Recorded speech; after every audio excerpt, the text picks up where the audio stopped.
Setelah dikalahkan Dewa Perseus, Kusanagi memasuki dimensi lain dan bertemu kembali dengan Pandora.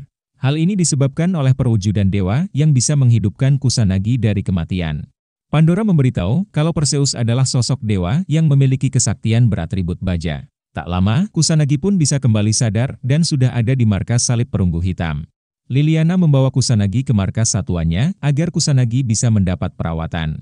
Liliana merasa sangat bahagia saat melihat Kusanagi sadar dan bisa kembali pulih. Dan tiba-tiba, mereka kedatangan seorang wanita bernama Karin yang menjadi pelayan di salib perunggu hitam.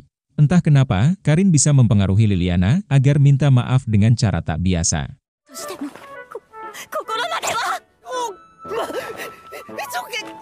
Di tempat lain, para cewek dibuat kesusahan karena semua benda elektronik mendadak mati dan tak bisa digunakan. Kejadian itu pastinya menghambat pencarian mereka untuk menemukan lokasi dari Kusanagi. Kusanagi dan Liliana pun sedang sibuk mencari cara untuk mengalahkan Perseus di pertemuan berikutnya. Liliana menjelaskan kalau Perseus adalah dewa yang berasal dari negara yang sama dengan Feretragena. Mereka kemudian menemui Athena untuk menanyakan informasi tentang Dewa Perseus. Athena adalah musuh bebuyutan Perseus dan pastinya memiliki informasi tentang kesaktian Perseus. Namun sebagai gantinya, Athena meminta timbal balik yang langsung ditolak oleh Liliana.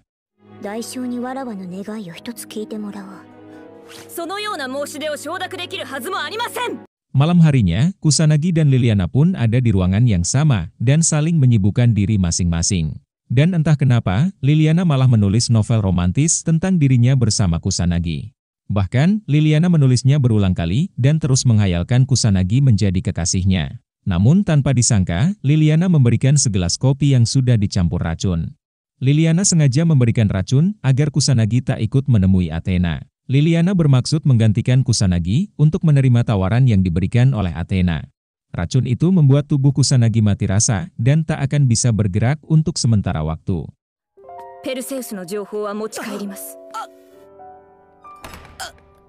Liliana kemudian menemui Athena dan berharap dapat informasi tentang Perseus. Liliana bisa menafsirkan perkataan Athena yang mengatakan kalau Perseus adalah pemimpin dari Timur kuno. Sebagai hukumannya, Athena pun menyobek baju Liliana dan menggoda Liliana untuk berenak-enak. Tak lama, Kusanagi pun datang menyusul Liliana dan langsung membuat perjanjian dengan Athena. Athena memberikan informasi tambahan dan bisa ditafsirkan oleh Liliana sebelum Athena pergi meninggalkan keduanya.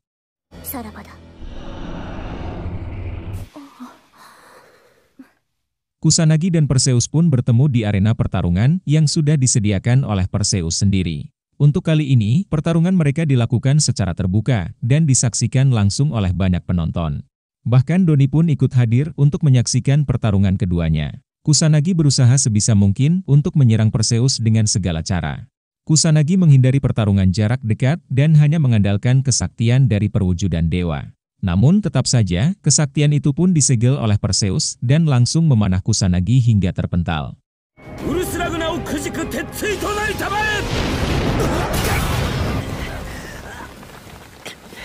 Untungnya, panah itu menancap di tangan Kusanagi sehingga tak menyebabkan luka yang parah. Kusanagi pun bisa kembali bangkit dan bertekad mengalahkan Perseus dengan segala cara. Akan tetapi, Kusanagi ada di kondisi yang terdesak dan tak bisa menggunakan kesaktian dari perwujudan dewa. Keadaan ini pun memaksa Liliana untuk mencium Kusanagi dan mentransferkan informasi. Mulai saat itu, Liliana akan menyerahkan segalanya dan bersumpah setia pada Kusanagi. Keduanya berciuman dengan berkali-kali sampai Kusanagi mendapatkan informasi yang cukup. Dengan begitu, Kusanagi bisa menggunakan pedang emas dan kembali bertarung di ronde kedua.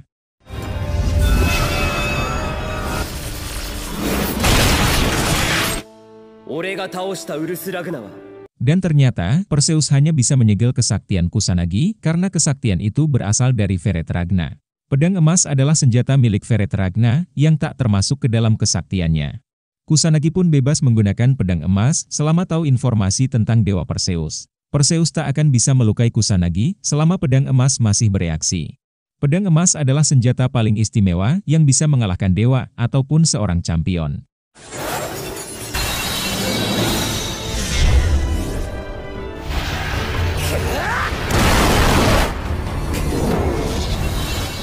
Namun, Perseus bukan dewa yang lemah dan tak bisa dikalahkan dengan mudah. Perseus masih memiliki satu kesaktian yang bisa menundukkan Liliana dalam kendalinya.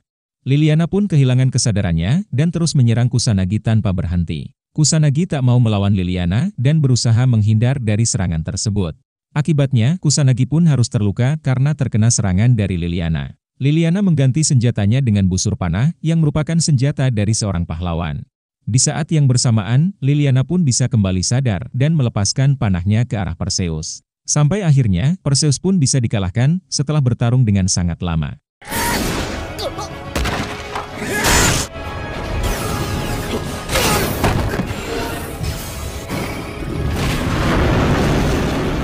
Rupanya, Perseus bisa melarikan diri dan mengalami luka yang cukup parah. Kesempatan itu dimanfaatkan oleh Athena untuk menghabisi Perseus yang menjadi musuhnya. Esok harinya, Erika dan Maria bisa menemukan Kusanagi yang saat itu ada di markas salib perunggu hitam. Mulai saat ini, Kusanagi memiliki 3 cewek yang bersedia melakukan apapun untuk sang raja. Erika dan Maria pun mengizinkan hal itu dan mengajak Liliana kembali ke Jepang. Scene berpindah ke Maria yang sedang mengobrol dengan seorang wanita. Wanita ini bernama Seishuin Ena yang merupakan teman masa kecil Maria. Entah kenapa, Ena sangat tertarik dengan Kusanagi dan ingin mengenal Kusanagi lewat Maria.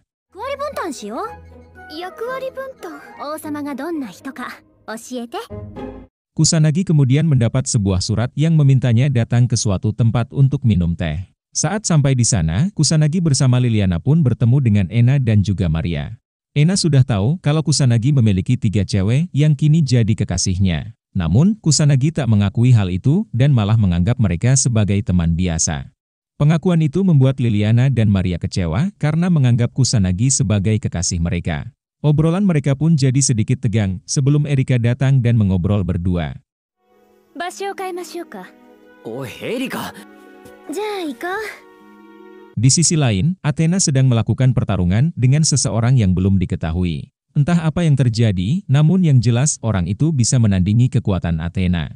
Erika kemudian mengajak Kusanagi berkencan untuk membicarakan Maria dan Liliana yang mulai bersikap aneh. Mereka pun pergi ke beberapa tempat dan saling menghabiskan waktu bersama.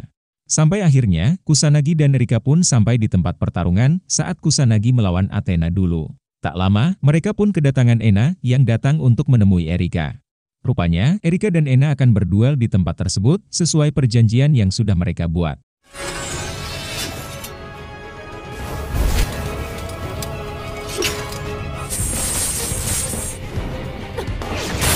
Keduanya bertarung untuk memperebutkan Kusanagi dan saling bersaing untuk jadi nomor 1. Ena adalah gadis kuil yang ahli dalam pedang dan memiliki pusaka suci yang bernama Amano Murakumo. Pertarungan itu sempat dihentikan oleh Kusanagi yang tak ingin adanya pertarungan. Bukannya berhenti, Ena justru makin berambisi dan sengaja menunjukkan kekuatan dari pusaka suci. Kekuatan itu bisa dirasakan Maria yang langsung menuju tempat pertarungan bersama Liliana. Dan ternyata, Ena memiliki kekuatan langka yang bisa mengalirkan kekuatan dewa dalam dirinya. Kesaktian Kusanagi pun mulai bereaksi saat Ena menunjukkan kekuatannya. Namun tiba-tiba, Kusanagi pun ditarik ke dimensi lain yang disusul oleh Erika dan Ena.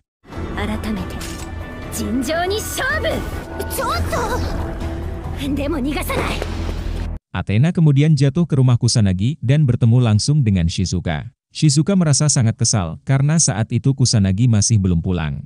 Ditambah lagi, Athena datang tanpa diundang dan bersikap seperti anak-anak. Kusanagi masuk ke dimensi alam gaib yang jadi perbatasan antara kehidupan dan kematian. Di sana, Kusanagi bertemu dengan dewa pahlawan sekaligus penjaga Ena yang bernama Hayasusano. Susano merupakan dewa pembuat onar yang sekarang sudah pensiun dan tinggal di alam gaib. Susano meminjamkan kekuatannya pada Ena, termasuk pusaka suci yang sekarang digunakan Ena. Di dunia itu, Kusanagi bisa melihat masa lalu Susano yang membuat pedang emas muncul secara tiba-tiba.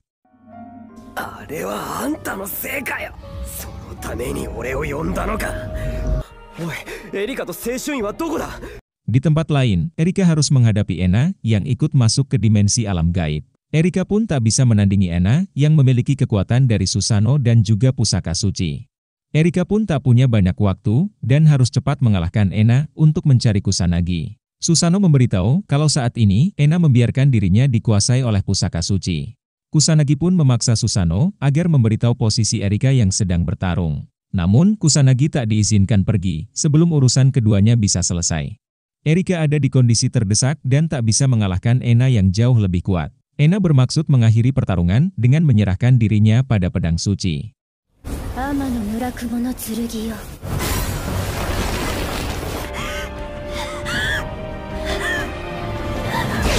Untungnya, Kusanagi datang dengan tepat waktu dan bisa menyelamatkan Erika dari serangan terakhir. Ena sudah kehilangan kendali dan dikuasai oleh pedangnya sendiri. Hal itu pun memaksa Kusanagi untuk melawan pusaka suci menggunakan pedang emas. Kusanagi sudah tahu kalau pusaka itu adalah senjata milik Susanoo. Tak butuh waktu lama, Kusanagi bisa mematahkan kesaktian dari pusaka suci dan membuatnya kabur meninggalkan pertarungan. Di dunia nyata, Maria dan Liliana sedang berusaha untuk menemukan lokasi Kusanagi. Maria bisa melihat lokasi Kusanagi berkat penglihatan yang dia miliki. Amakatsu kemudian memberitahu telah terjadi fenomena aneh yang membuat dunia ditutupi kegelapan.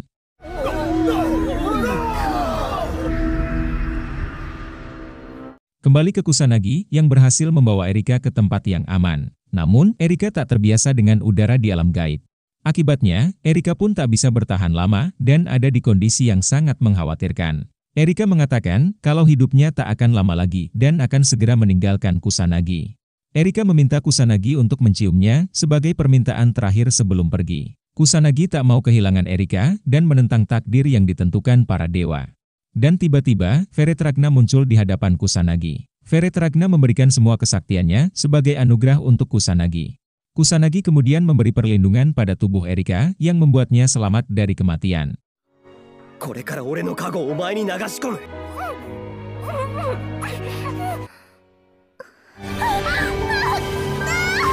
Tak lama, musuh mereka pun datang kembali dengan tubuh Ena yang sudah menyatu. Kusanagi ingin membebaskan Ena yang saat itu sudah mulai tersadar.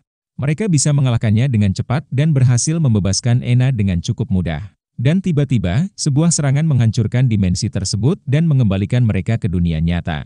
Ternyata, semua itu ulahnya Dewi Metis yang mengincar pusaka suci milik Ena. Metis adalah ibunya Athena yang merupakan istri pertama dari Dewa Zeus. Athena pun datang ke tempat tersebut dan ada di pihak Kusanagi. Athena dan Metis seperti pinang di belah dua yang mempunyai wujud yang sama. Namun, Metis memiliki aura kegelapan yang pekat dan kekuatannya pun jauh di atas Athena.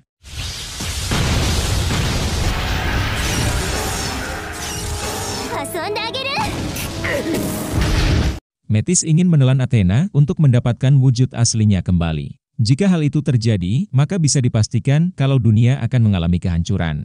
Erika menyuruh Kusanagi agar membawa Athena ke tempat aman dan pergi meninggalkan pertarungan.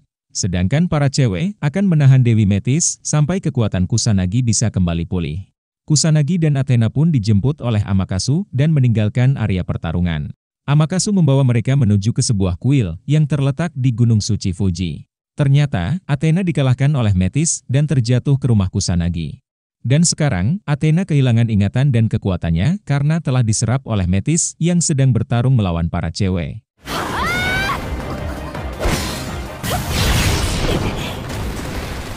Erika bisa mengimbangi Metis berkat perlindungan suci yang diberikan oleh Kusanagi. Perlindungan itu tertanam di tubuh Erika dan memberikan kekuatan baru untuk Erika.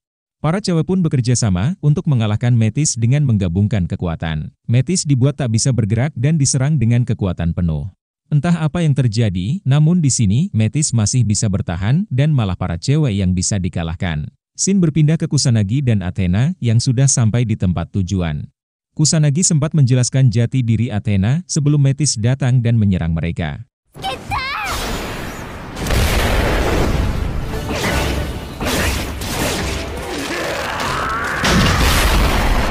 Kusanagi mencoba melindungi Athena dan tak akan menyerahkan Athena begitu saja. Dalam pertarungan ini, Kusanagi tak bisa mengimbangi Metis meskipun dengan kesaktian para dewa. Kusanagi dan Athena pun harus terluka karena terkena serangan dari senjata Metis. Kusanagi mencoba membalas Metis dengan perwujudan dewa dari kuda putih. Sedangkan Athena berusaha untuk menahan Metis agar tak bisa kabur dari serangan Kusanagi. Namun tetap saja, Metis masih sangat kuat dan mampu menahan serangan dari kuda putih. Bahkan, Metis bisa menyerap Athena dan mendapatkan wujud aslinya kembali.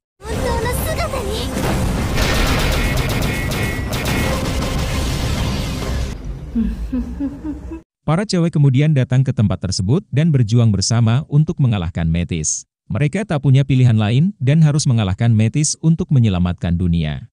Kusanagi pun bisa menggunakan pedang emas setelah mendapat informasi dari Ena. Pertarungan ini pun terus berlanjut yang dimana kekuatan Metis bisa menandingi pedang emas. Mereka bertarung dengan cukup lama dan berhasil membebaskan Athena dari Metis. Ingatan Athena pun bisa kembali dan bekerja sama dengan Kusanagi untuk mengalahkan Metis dengan kekuatan penuh.